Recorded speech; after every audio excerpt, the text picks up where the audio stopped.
என்ன கம்ப்ளைண்ட்? இந்த மனுவை கொஞ்சம் படிச்சு பாருங்கம்மா.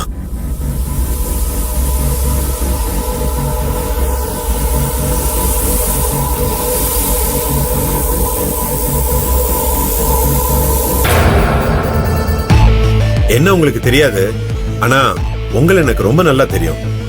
எப்படி தெரியும்னு யோசிக்கிறீங்களா? உங்க ஆபீஸ்ல பில் கலெக்டரா வேலை பார்க்கிற கார்த்திக் நான் ரொம்ப வேண்டப்பட்டவன்.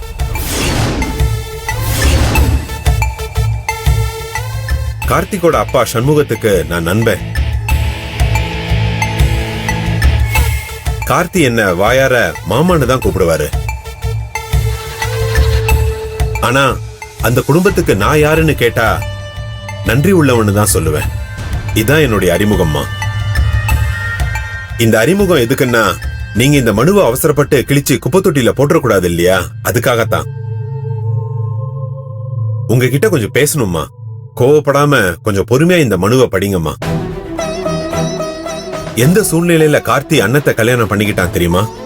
மணமேடையில அக்னி குண்டத்துல எரிஞ்சுக்கிட்டு இருந்த நெருப்பு அவன் நெஞ்சுக்குள்ளேயும் எரியற மாதிரியான ஒரு நிலைமையில தான் கார்த்தி அண்ணத்தோட கழுத்துல தாலியை கட்டினான்.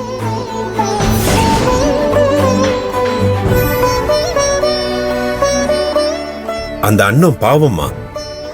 அதுக்கு அம்மா இல்ல, அப்பா இருந்தும் அதுக்கு இல்லாத மாதிரி தான். என் நண்பன் சண்முகம் தான் அண்ணத்தோட தாய் மாமன்.